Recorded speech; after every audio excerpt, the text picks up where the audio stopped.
First, I'd like to apologize for how long it's been since I put a video up. Over the last month and a half, we've had a guest in our house, a veteran who found himself in a bad situation and homeless for a month, and for the last 2 weeks, my mother-in-law has been staying with us, visiting with her grandkids. And that has taken up a majority of my time. But it's also given me a lot of time to think about what I have decided is probably going to be a more dangerous thing to your retreat after an SHTF than even marauders. So stay tuned and we'll talk about it. We are creatures of habit. We do certain things unconsciously the same way every day and have done them that way for many years.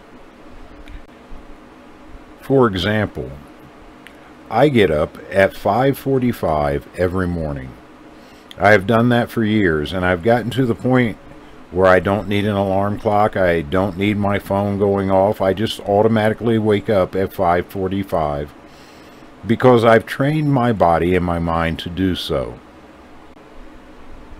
We all have these routines that we follow every day.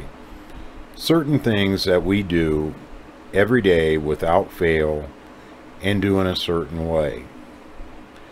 And this is what I believe will cause a problem in most retreats and mag groups after an amount of time has passed by.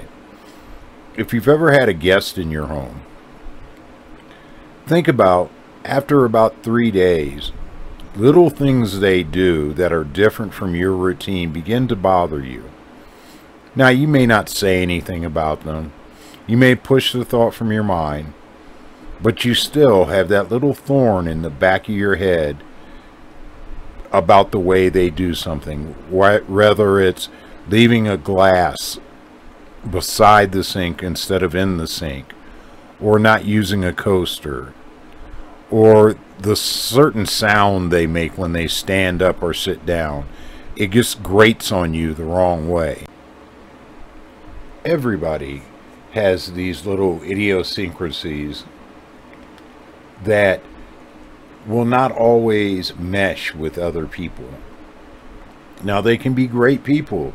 They can have a very similar mindset, believe just as you believe. But the way they go through their day, their routines, and how they handle things may not.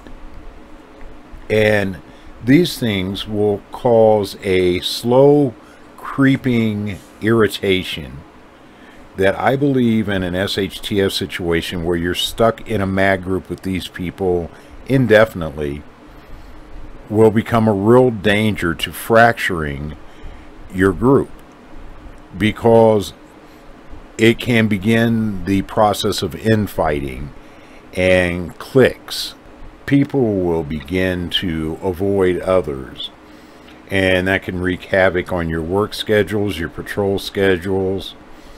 The tiny arguments can lead to violence and escalate quickly because of the high stress of a situation after an SHTF. Again, people don't even recognize many times the patterns and the routines and the things that they do unconsciously every day. The almost OCD-like rituals that they perform. And these things that all of us do don't always sit well with others.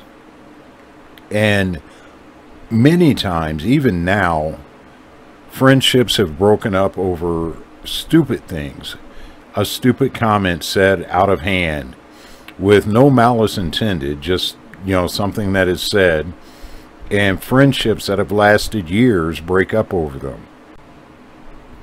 And these little distractions happening at the wrong moment after an SHTF situation can be catastrophic to your mag group or your retreat group.